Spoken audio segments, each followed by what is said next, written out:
Selamat datang saudara-saudari.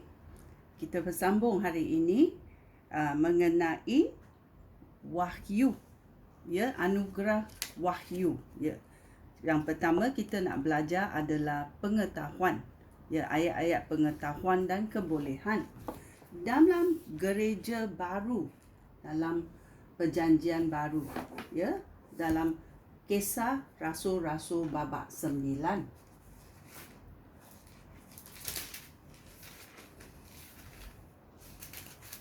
Ayat 10 sampai 20, ya. Ini mengenai Paulus ditukar namanya menjadi Saulus, namanya ditukar menjadi Paulus. Dan ini adalah peristiwa yang berlaku dalam Kisah Rasul-Rasul babak 9 ayat 10. Dia berkata, seorang pengikut Yesus bernama Ananias tinggal di Damsyik, itu Damaskus. Dalam penglihatan, dia melihat Tuhan berkata kepadanya, Ananias. Ya, Tuhan jawab Ananias. Ya, Tuhan berkata dengan Ananias dan Ananias tahu suara Tuhan. Ya, Tuhan berkata kepadanya, bersiap-siaplah dan pergilah ke rumah Yudas di jalan lurus. Bertanyalah tentang seorang bernama Saulus di kota Tarsus. Dia sedang berdoa. Dan dalam penglihatan Ananias, dia melihat seorang lelaki. Ayat 12. Saya berkata salah. Ya. Dalam penglihatan Saulus, dia melihat seorang lelaki bernama Ananias datang meletakkan tangan padanya supaya dia boleh melihat semula. Ya, bila Saulus berdoa, ya, dia juga ada penglihatan, ya. Dan apa berlaku? Dia tahu seorang bernama Ananias akan datang dan meletakkan tangannya supaya dia boleh melihat semula. Kerana 3 hari dia tidak boleh melihat kerana dia bertemu dengan Yesus Kristus di perjalanan ke Damsyik. Ya. Ananias menjawab, ya Tuhan, banyak orang sudah memberitahu aku tentang orang ini. Dia sudah melakukan banyak perkara yang kejam terhadap umat kamu, Yesus Kristus, di Yerusalem. Sekarang dia datang ke Damsyik dengan kuasa daripada ketua-ketua imam untuk menangkap semua orang yang menyembah engkau. Tetapi Tuhan berkata kepada Ananias, pergilah, kerana aku sudah memilih dia untuk mengabdikan diri kepada aku, supaya dia memberitakan nama aku kepada bangsa-bangsa bukan Yahudi, raja-raja dan umat Israel. Semua penderitaan yang harus dialaminya kerana aku akan aku tunjukkan kepadanya. Ya, banyak penderitaan yang kenakan dialami oleh Paulus. Oleh itu Ananias pergi. Dia menurut perintah Allah dan masuk ke dalam rumah itu lalu meletakkan tangannya pada Saulus. Dia berkata, saudara Saulus, katanya, Tuhan sudah mengutus aku. Yesus yang menampakkan diri kepada saudara dalam perjalanan kemari sudah mengutus aku ke sini supaya saudara boleh melihat semula dan dikuasai oleh Roh Allah. Pada saat itu juga sesuatu seperti sisik ikan jatuh daripada mata Saulus dan dia dapat melihat semula. Lalu dia bangkit dan dibaptis. Setelah dia makan, pulihlah kekuatannya. Amen. Ya. Ini adalah kejadian dalam gereja baru di mana Saulus, ya, boleh melihat. perkara-perkara ini berlaku dengan luar biasanya, ya. Dalam perjanjian lama juga ada satu perkara atau cerita mengenai Daud, ya, dalam 2 Samuel babak 12. 2 Samuel babak 12 ayat 1 sampai 14. Perkabaran Nathan dan pertaubatan Raja Daud, ya. Ini cerita di mana Daud telah melakukan kesalahan, ya, dan Tuhan memberitahu Nathan, seorang nabi, ya, tentang perkara-perkara yang berlaku dalam hidup Daud. Dan ini kita mendengarnya, ya, dalam 2 Samuel babak 1 sampai 14, ya. Selepas itu Tuhan mengutus Nabi Nathan kepada Raja Daud. Nathan menghadap Raja Daud dan berkata, ada 2 orang lelaki yang tinggal di sebuah kota, yang seorang kaya dan yang seorang lagi miskin. Ya, Nabi Nathan memberitahu cerita ini kepada Raja Daud.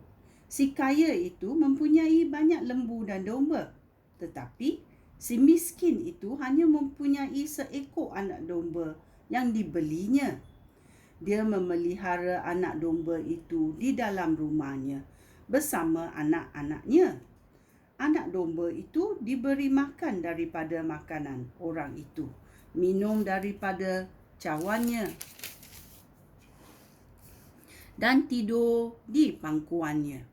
Pendek kata, anak domba itu diperlakukan seperti anak perempuannya sendiri.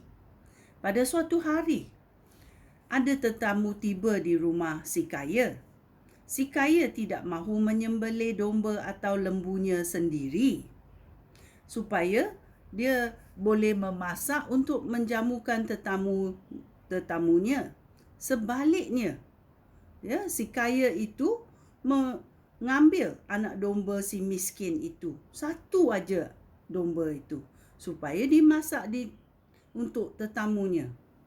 Setelah mendengar hal itu, Raja Daud sangat marah terhadap perbuatan orang kaya itu, sehingga Raja Daud bertitah, Beta bersumpah demi Tuhan yang hidup ini, bahawa si kaya itu mesti dihukum mati.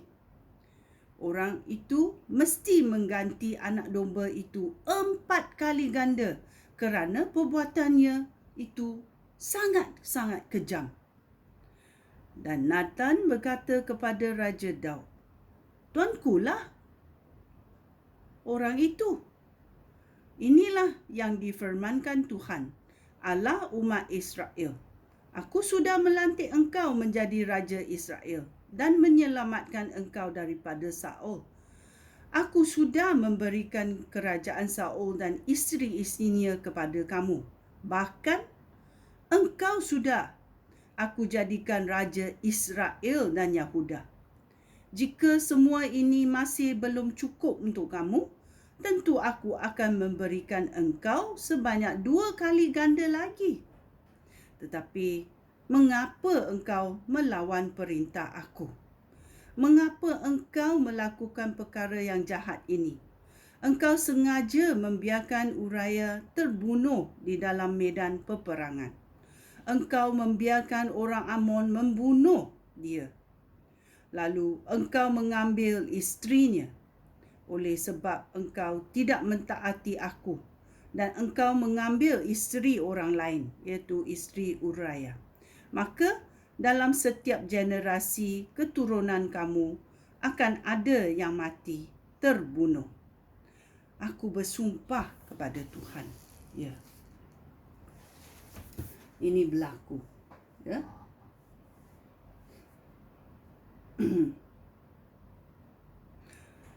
Aku bersumpah akan menimpa engkau dengan kesusahan yang disebabkan oleh anggota keluarga kamu sendiri. Ya, anggota keluarga kamu sendiri ini berlaku. Ya. Aku akan mengambil isteri-isteri kamu di hadapan mata kamu sendiri. Lalu aku akan memberikan mereka kepada orang lain yang akan bersekutu tiduran dengan mereka secara terang-terang. Engkau berbuat dosa secara tersembunyi-sembunyi, tetapi aku akan membiarkan hal yang sama terjadi secara terang-terang di hadapan segenap umat Israel. Raja Daud bertitah kepada Nadan, sesungguhnya beta sudah berdosa terhadap Tuhan. Ya, Nathan menjawab, Tuhan sudah mengampuni tuanku dan tuanku tidak akan mati. Tetapi kerana tuanku telah menghina Tuhan dengan perbuatan itu, putera kamu yang baru lahir itu akan mati. Kemudian Nadan pulang ke rumahnya. Ya. Ini Nadan tidak tahu perkara ini berlaku, tetapi dalam wahyu, anugerah wahyu, pengetahuan dan kebolehan, Tuhan memberi Nathan apa pengetahuan ini mengenai Daud, dan ini ayat kebolehan ini keluar dan menceritakan kepada Daud, Raja Daud.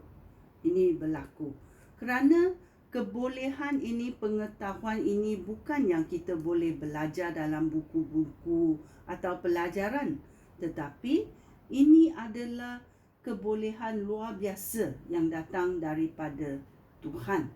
Ya, kedatangan luar biasa yang diberi oleh Tuhan, iaitu anugerah wahyu. Ayat-ayat kebolehan diberikan. Ya, dan kita akan belajar dalam Alkitab, ayat Tuhan, apa ayat-ayat pengetahuan ini berlaku, mengapa dia boleh berlaku dan apa yang berlaku, interpretasinya dalam ayat Tuhan. Ada 6 ciri yang kita mahu belajar bersama-sama. Sekian, terima kasih. Shalom.